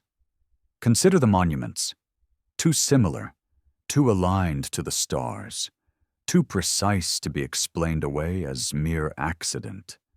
Consider the unexplained artifacts that surface from time to time. Stones carved in patterns without known purpose, structures buried where they should not exist, inscriptions in languages we cannot trace. Each anomaly may be explained individually, but together they form a mosaic of mystery, a space where Mu fits perfectly. To reject it entirely is to accept a history filled with loose ends, and not everyone is willing to do that. Of course, the absence of proof weighs heavily. Churchward never presented his tablets, and without them, his testimony rests on faith. Geologists insist no continent could vanish so recently, not without leaving unmistakable traces. And yet, absence itself becomes part of the legend. It allows Mu to remain fluid, to shift shape, to be interpreted in new ways. Perhaps it was not a continent, but a vast archipelago, drowned gradually, its memory expanded into grandeur by later generations. Perhaps it was not in the Pacific, but in another part of the world entirely, its name confused in translation. Perhaps it was never a place at all, but a metaphor mistaken for geography. Each possibility keeps the story alive, not because it resolves the question, but because it refuses to. There is a paradox in all this. The less evidence we find, the more compelling the myth becomes. The ocean's silence, the lack of ruins, the absence of artifacts, all create a vacuum that imagination rushes to fill. And in filling it, humanity reveals its own hunger for origins, its refusal to accept randomness, its longing for connection. Mu is not just a story about the past, it is a story about us, about our need to believe that we belong to something greater. We tell the tale of Mu not because we know it to be true, but because we cannot bear to let it go. Standing before the ocean, listening to the endless rhythm of waves, it is easy to see why. The sea itself feels ancient, eternal, capable of swallowing continents without trace. Its horizon promises secrets just beyond sight. Its depths conceal landscapes we have barely touched. In that vastness, Mu feels possible, even if improbable. And so the legend endures, as unyielding as the tides, as haunting as the silence beneath the waves. To understand why Mu refuses to fade, one must step into the mind of those who first gave it form. Augustus Le Plongeon looked at the ruins of Yucatán and saw not an isolated civilization, but an echo of something older, a memory hidden in glyphs and myths. James Churchward held weathered tablets in his imagination and translated them into a continent sprawling across the Pacific. Both men were driven not only by curiosity, but by a conviction that history was deeper and stranger than their peers admitted. In the 19th and early 20th centuries, archaeology was still young, its boundaries porous, and imagination often filled the gaps where evidence was scarce. Yet their ideas took root because they resonated with an older instinct, a human hunger for origins too vast to be contained by Mesopotamia or Egypt alone. The cradle of civilization, they believed, could not be a single valley or riverbank. It had to be something greater, a motherland to all motherlands. And so Mu became a symbol, a stage on which countless theories could play. For some, it was the birthplace of humanity itself. For others, the site of contact with gods or extraterrestrials. For mystics, it was an age of purity destroyed by corruption. For seekers of lost wisdom, it was a library drowned beneath the sea. Its very vagueness was its power, allowing it to be reshaped by each generation to fit its fears and hopes. In an age of imperial exploration, Mu was seen as proof that great civilizations could rise in places deemed primitive by European eyes. In the atomic age, its sudden annihilation was read as a warning about the fragility of advanced societies. In the era of UFOs and cosmic speculation, Mu became a landing ground for beings beyond Earth. Always, it reflected the anxieties and longings of the present, a mirror disguised as a legend. But even mirrors distort, and critics have never ceased to point out the cracks. No geological record supports the existence of a continent the size Churchward described. Plate tectonics, discovered after his writings, showed that continents drift slowly, break apart, and reform over millions of years. They do not simply vanish in a single night. The Pacific floor has been mapped and studied, and though seamounts and plateaus rise from its depths, none resemble the drowned supercontinent of Mu. In this light, the story collapses. And yet, it doesn't disappear. Because the legend of Mu isn't built on evidence alone, it is built on longing. Facts may debunk it, but desire resurrects it again and again. This is why every unexplained structure becomes a candidate for Mu's legacy. Nan Madol in Micronesia, with its basalt columns stacked like black bones of giants. Yonaguni off Japan, where terraces cut from stone lie beneath the waves. Tiwanaku in Bolivia, with its stones carved in forms too precise for stone hammers. Each anomaly, each puzzle, is drawn into Mu's orbit, explained not as isolated genius, but as inheritance from a lost motherland. To skeptics, this is lazy thinking, a refusal to credit ancient people with their own achievements. But to believers, it is recognition, a way of honoring the idea that humanity's brilliance was once unified, that knowledge was once whole before it fractured into 1,000 scattered cultures. Perhaps the most haunting part of the myth is the claim that the Naacal were more than human. Churchward spoke of their rulers as divine, their knowledge as surpassing anything modern science could match. This opened the door to visions of hybrid ancestry, of humanity as the child of both earth and sky. The myths of gods descending, of teachers from the stars, of beings with fire and flight in their command, all seemed to converge upon Mu. If true, then our own identity is a palimpsest, layered with inheritances we cannot fully trace.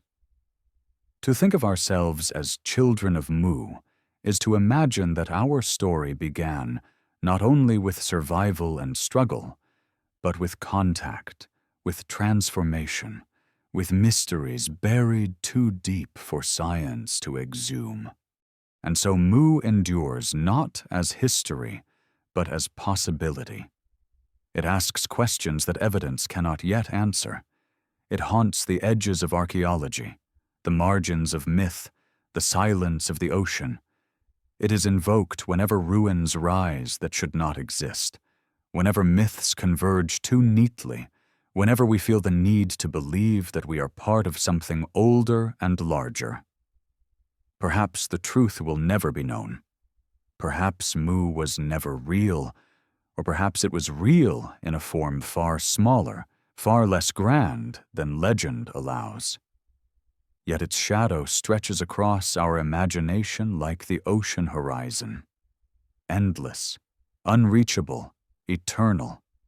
When we look at the story of Mu with modern eyes, what strikes us most is not only the boldness of its claims, but the way it weaves together threads from every corner of human imagination. It is less a single tale than a crossroads where archaeology, myth, religion, and science fiction converge.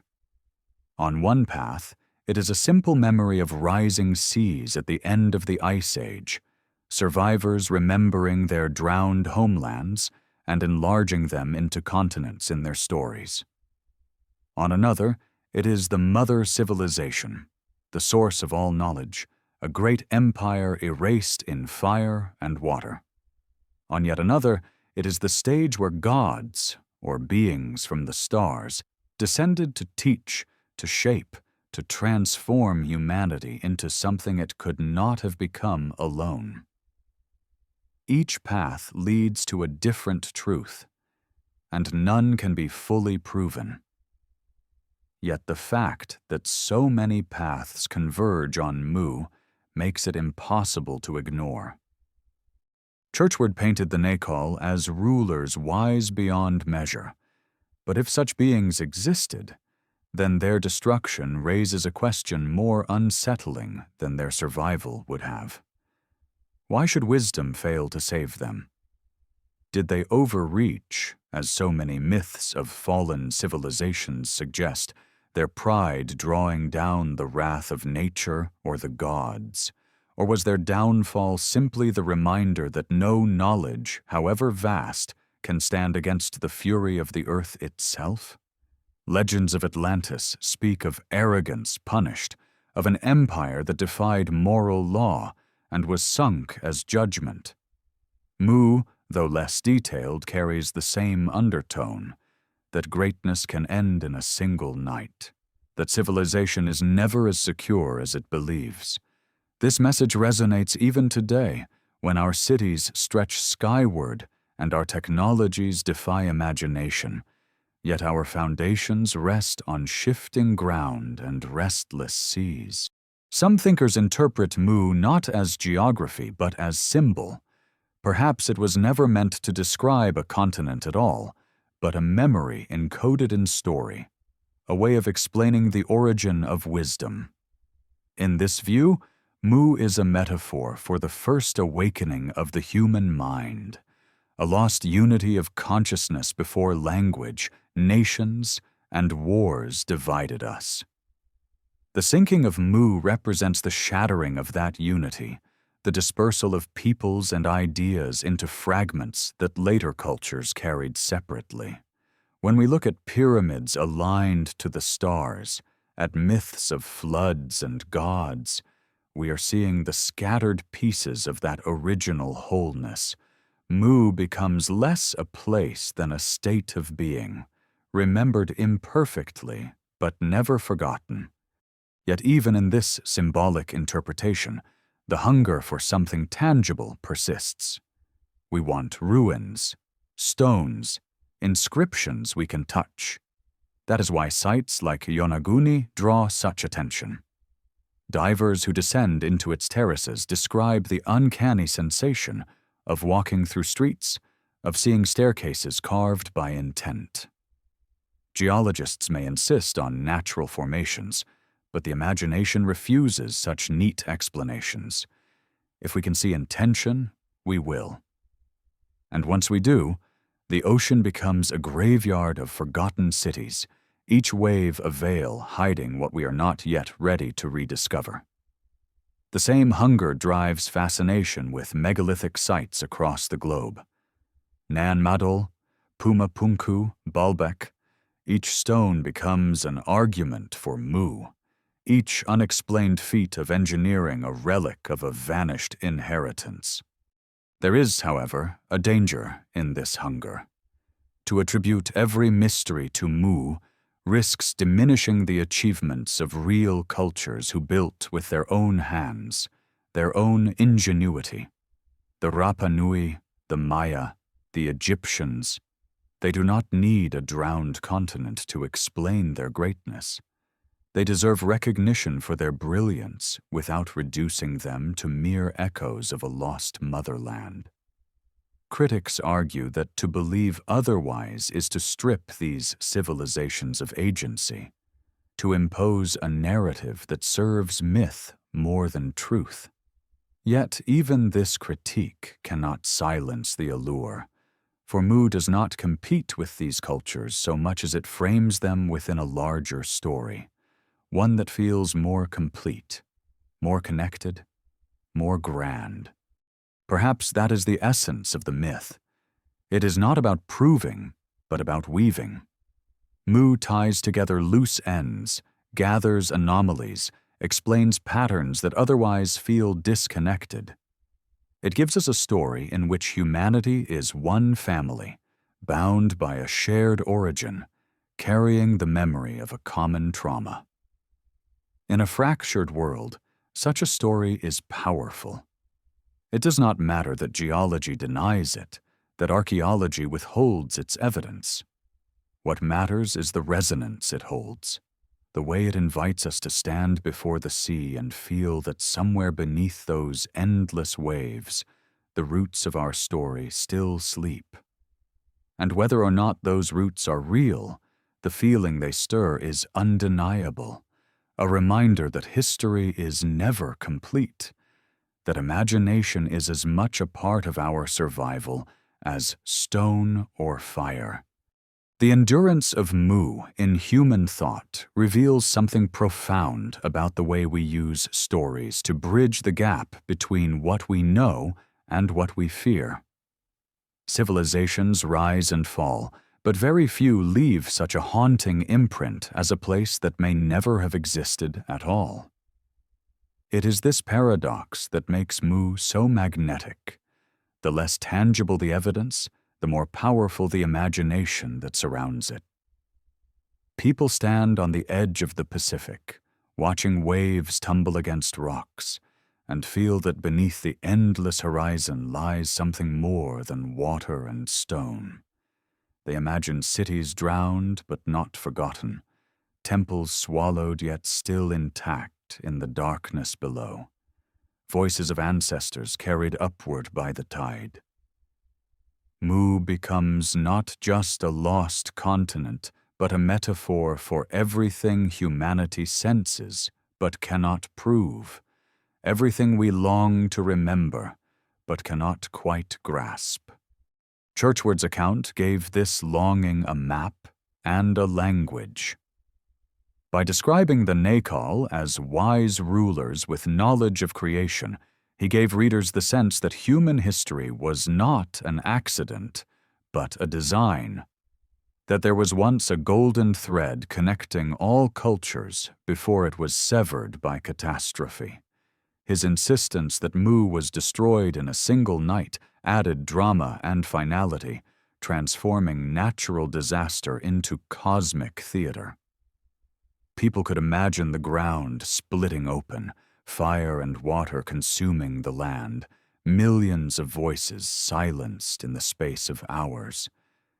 And because catastrophe has always been easier to remember than peace, the destruction of Mu became the heart of the legend, the reason its echoes survive. Every flood myth, every ruined city, every monument out of place can be tied to that night of annihilation, that instant when a mother civilization was erased from the map, but not from memory. But legends shift with time, and Mu has not remained as Churchward first described it. In the 20th century, as UFOs and extraterrestrials became fixtures of popular culture, Mu became linked to the idea of ancient astronauts. If beings from the stars once visited Earth, then Mu, with its scale and centrality, would have been the perfect base of operations.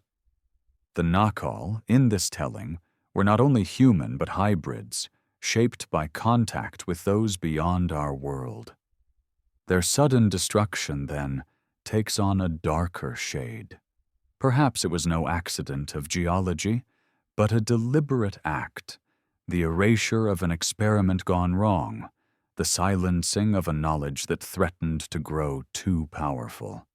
This interpretation gives Mu a tragic grandeur.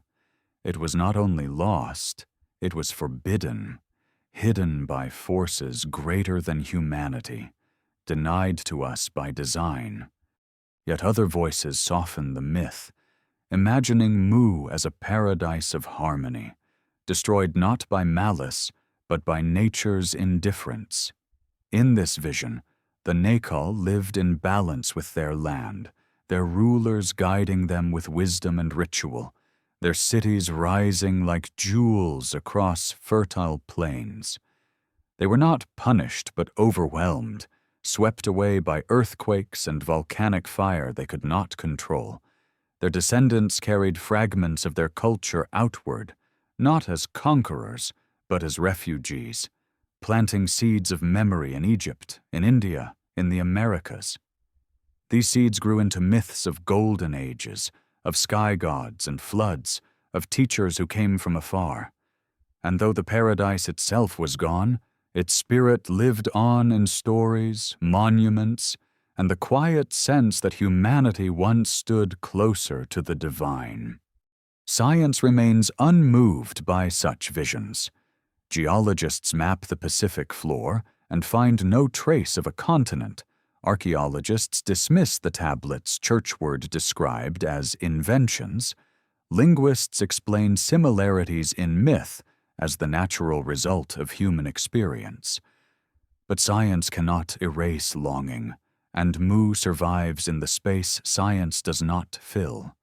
It survives in the questions that remain unanswered, in the anomalies that resist explanation, in the monuments that stir awe even when their mechanics are explained.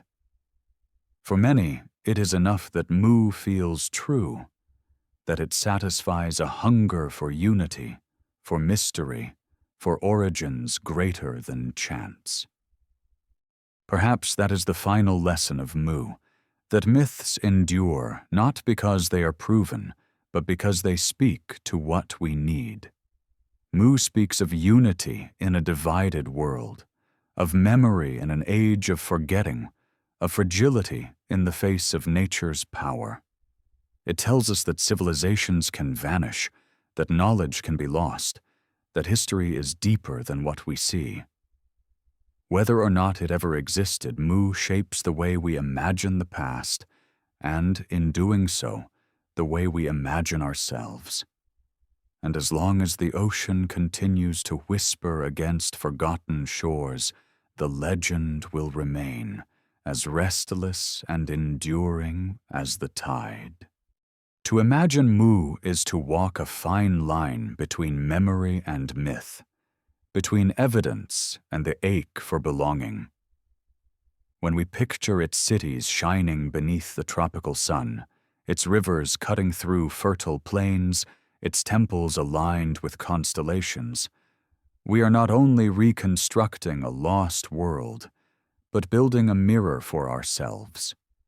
The story of Mu has always been less about the past than about the questions it forces us to ask in the present. What does it mean that so many cultures remember floods and vanished lands? What does it mean that pyramids rise across continents with similar geometry? What does it mean that myths of gods descending from the sky appear in traditions oceans apart? The skeptic shrugs, calling it coincidence and convergent invention, but the believer sees a thread binding them all, a thread leading back to a single source drowned beneath the Pacific. In this way, Mu has become a vessel for every anomaly, every unexplained fragment of human history. The stepped terraces of Yonaguni, the basalt columns of Nanmadol, the precision of Puma Punku, the sheer mass of Baalbek's stones, each becomes a possible footprint of the Naacal, scattered markers of a mother civilization too vast to vanish entirely. Science proposes natural explanations, human ingenuity, incremental progress, but imagination resists, because to accept those explanations is to accept a fragmented, disconnected story. Mu offers coherence, a single origin that makes sense of the scattered wonders of the world. It may not be true, but it is whole, and in that wholeness lies its appeal. But if we listen closely to the legend, it also carries a warning. Churchward described Mu as advanced, harmonious, guided by wisdom, yet destroyed in a single night of fire and flood. No civilization, no matter how great, is safe from collapse, whether by arrogance, by misuse of knowledge, or by the blind fury of the earth. Greatness can crumble overnight. Atlantis fell for its pride. Mu fell for reasons more obscure, yet the message is the same. Human achievement is fragile. The ground beneath us shifts. The seas rise. The sky itself can turn hostile. To tell the story of Mu is to remind ourselves that survival is never guaranteed, that memory itself may one day be all that remains of us. And perhaps that is why Mu continues to haunt the modern world. We live in an age of skyscrapers and satellites, of digital empires and nuclear power, yet beneath our confidence lies unease. We know the planet is restless. We see the seas rising, the climate shifting, the earth warming. We build as if forever, but we remember that nothing is forever. Mu becomes a mirror of our own vulnerability, a myth that feels prophetic. Its destruction becomes a parable for our own potential fate, a reminder that even the most advanced societies can be erased, leaving only ruins for future seekers to puzzle over. Yet alongside the warning lies hope. If Mu's survivors carried their knowledge outward, if their memory seeded the world's later civilizations, then perhaps destruction is never absolute. Perhaps fragments always endure, carried in story, in stone, in song. To believe in Mu is to believe that even when worlds end, something is preserved, some thread of continuity survives. It may be transformed, exaggerated, or half forgotten, but it remains, a whisper of what once was. This is why flood myths comfort as much as they terrify. They speak of survival as well as destruction, of life carried forward even when the world itself drowns. Standing on the shore, listening to the roar of the Pacific, one can almost hear those whispers. They are not proof, not evidence, but echoes, the faint memory of voices carried on waves. Perhaps they are only the tricks of imagination, but imagination has always been humanity's bridge to the unknown. And as long as the ocean stretches beyond sight, Mu will live in that space between silence and story, a ghost continent that may never be found, yet will never be forgotten. In every retelling of Mu, there is a moment when the line between history and dream blurs so completely that the listener forgets to ask which side they stand on. That is the moment when the myth takes hold, not as fact, but as atmosphere, a presence felt more than proven. Perhaps this is why explorers, writers, and mystics across centuries returned again and again to the idea of a drowned world. They were not merely cataloging ruins or compiling myths. They were searching for a lost home, a place where the scattered puzzle of humanity might fit into a single picture. Mu, whether real or imagined, offered that picture. It was a continent large enough to contain the seeds of every culture, a catastrophe vast enough to explain every flood story, a civilization wise enough to account for every unexplained monument. It was the motherland we did not know we had lost until someone gave it a name. The power of naming cannot be underestimated. Before Churchward and Le Plongeon, flood stories were scattered across cultures, each isolated, each interpreted within its own tradition. By calling the lost land Mu, they gathered those fragments into one frame, weaving Polynesian chants, Maya glyphs, Hindu epics, and Greek dialogues into a single chorus. It did not matter that the pieces did not perfectly fit. What mattered was that they could be made to sing together. And once the name was spoken, it could not be unsaid. Mu became the word that filled the silence of the Pacific, the syllable that haunted the edges of maps, the placeholder for everything we could not explain. It is telling that even when science dismantled the possibility of a continent sinking whole into the sea, the myth did not die. Instead, it adapted, shifting into new forms. Some argued that Mu was not a continent, but a network of islands, drowned gradually rather than violently. Others claimed it was a memory of real land masses like Sunderland or Doggerland, magnified by imagination into a world entire. Still others placed it not in geography at all, but in consciousness, a metaphor for the unity humanity once shared before scattering across the earth. This flexibility is what keeps Mu alive. It does not need to be pinned down, because its power lies in possibility. But possibility is a double-edged gift. For some, Mu inspires wonder, the belief that humanity's story is richer than we know, that beneath every ruin and myth lies a deeper connection. For others, it feeds suspicion. the fear that our history is being hidden, that truths are suppressed, that secrets about our origins remain buried under both water and deliberate silence.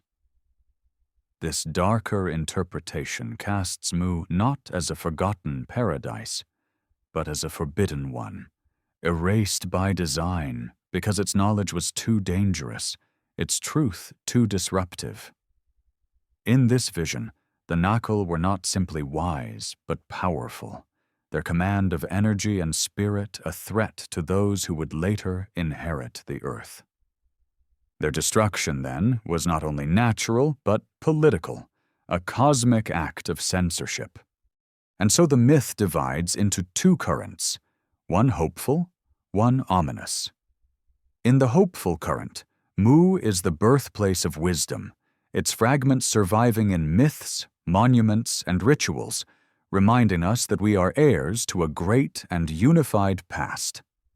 In the ominous current, Mu is the ghost of forbidden knowledge, a reminder that what is lost may have been taken, that erasure is sometimes deliberate, that the truth of who we are may still be hidden beneath silence. Both currents flow side by side, and together they keep the legend alive, because both speak to something essential in us, the longing for origins and the fear of forgetting. The Pacific remains silent on the matter. Its waves crash against volcanic islands, its depths conceal trenches and ridges, but no temple has risen from its floor, no tablet has been brought up from its darkness. And yet the silence itself feeds the story, for the ocean seems capable of hiding anything. It is too vast, too deep, too unknowable to surrender all its secrets. The very absence of evidence becomes an invitation to believe, because it feels possible that something so large, so important, could remain just out of reach. And so Mu endures, not as fact, but as potential, a world drowned not only by water but by time, preserved in memory, if not in stone. The persistence of Mu shows us something about the endurance of myth itself. Stories are not easily silenced. They adapt, they reshape, they survive the dismissal of scholars and the absence of evidence. When one explanation is torn down, another rises in its place, and the legend continues to breathe. Mu has moved across centuries in this way, slipping from the hands of archaeologists into those of mystics, from esoteric societies into popular culture, from whispered theories into the glow of digital screens where millions encounter it anew. Each generation remakes Mu in its own image. For some, it is the golden cradle of civilization. For others, the lost home of extraterrestrial gods. For others, still a metaphor for humanity's forgotten unity. This mutability is its strength. It is not fixed. And because it is not fixed, it cannot die. Yet there is more to its endurance than adaptability. Mu thrives because it echoes with a truth deeper than fact, a truth about human vulnerability and longing. The image of a continent swallowed in a single night of fire and flood is terrifying because it feels possible. We know earthquakes tear cities apart, tsunamis sweep coasts clean, volcanoes bury civilizations in ash.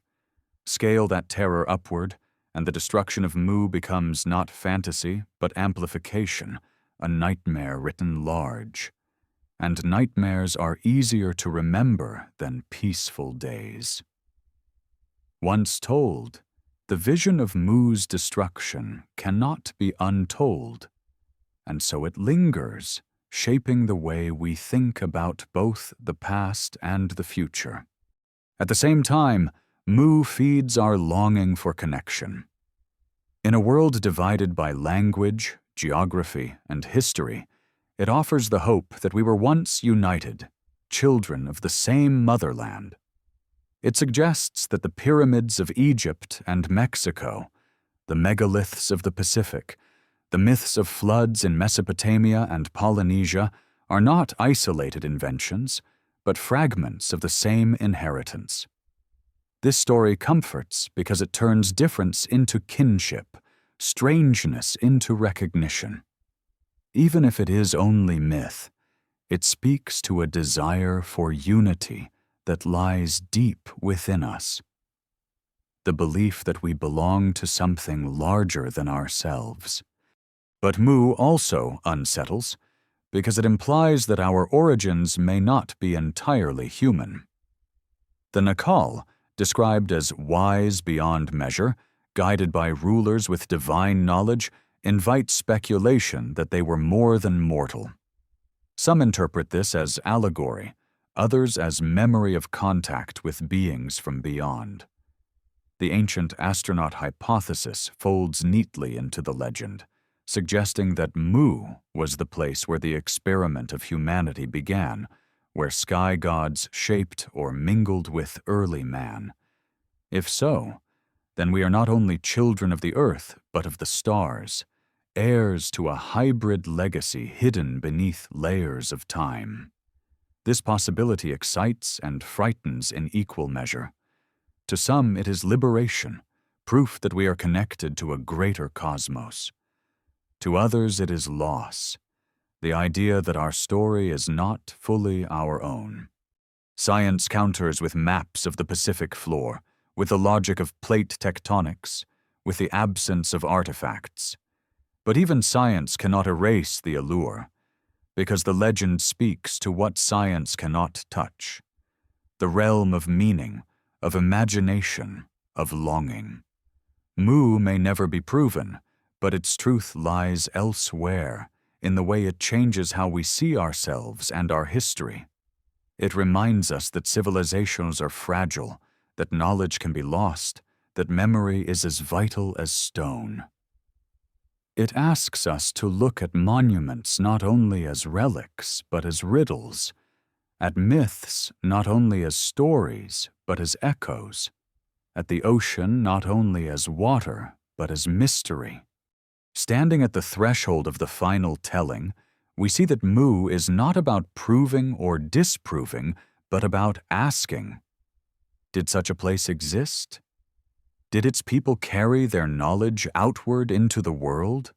Were they human, or something more? Or is Mu simply the dream of unity, the longing of a species to believe it once stood together before scattering into nations and tongues? These questions are the true legacy of Mu, for they keep us searching, keep us wondering, keep us open to the possibility that the past is stranger than we think. In the end, the story of Mu rests where it began, in the space between silence and imagination, between ocean and myth. It is a story without ruins to walk through, without inscriptions to decipher, without artifacts to hold in the hand, and yet it continues to shape the way we think about who we are. Perhaps this is its greatest power, that it survives not as fact, but as a question, a riddle that refuses to be solved. To believe in Mu is to accept that history is deeper and stranger than we know, that beneath our mapped continents lie forgotten worlds, that within our myths linger memories of catastrophes too vast to forget. To doubt it is to hold fast to science, to trust the solidity of geology and the rigor of archaeology. But whether believed or denied, Mu persists, because the ocean itself seems to demand it. Its vastness suggests that something could hide there, something too large for us to imagine, yet too well concealed to be found. The Pacific horizon is a metaphor as much as a place. It stretches endlessly, always just beyond reach, always promising secrets. To stand before it is to feel both small and connected, to sense the fragility of our cities and the enormity of time. If Mu existed, then it reminds us that even the greatest civilizations can be erased overnight, leaving only fragments of memory. If it never existed, then it reminds us of the power of imagination, that we are creatures who create meaning from silence, who weave coherence from fragments, who long for unity even when the evidence resists it. In either case, Mu speaks to something essential in us, something that will not let go. And perhaps that is the true legacy of the legend. Not temples beneath the waves or tablets hidden in vaults, but the way it forces us to look again at the world we inhabit. Every pyramid becomes a question, every flood story a clue, every statue a silent witness. Mu transforms the ordinary into the extraordinary, asking us to imagine connections where we see only isolation, to believe that our scattered cultures may share a common root.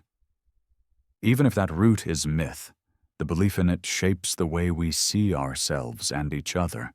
It turns strangers into siblings, divided histories into a shared inheritance. It makes us ask not only where we came from, but what we may yet become. Because Mu is not only about the past, it is also about the future. It warns us of fragility, of how swiftly greatness can be lost, of how nature cares nothing for human pride. But it also offers hope, that even in destruction, memory survives, carried outward like seeds on the wind, planted in new soil, growing in unexpected places. If our own civilization were to fall, what fragments would endure? What myths would future generations tell of us? Would they imagine us as gods or fools, as wise beings destroyed by our own excess, or as fragile creatures overwhelmed by forces we could not master? In this way, the story of Mu turns back upon us, asking whether we are destined to repeat its fate or to learn from its warning. The legend endures because it is unfinished. It leaves us at the water's edge, listening to waves that may carry whispers of a drowned world. It does not give us closure, but it gives us perspective. It tells us that history is not a straight line, but a series of rises and falls, that civilizations are both fragile and resilient, that memory can survive even when stone is shattered, and above all, it tells us that the ocean still holds mysteries, that the world is not yet fully known, that there are still questions worth asking. So whether Mu was real or imagined, whether it lies beneath the Pacific or only in the human mind, it has already achieved immortality. It has carved a place for itself in the landscape of ideas, a continent of thought that cannot be drowned.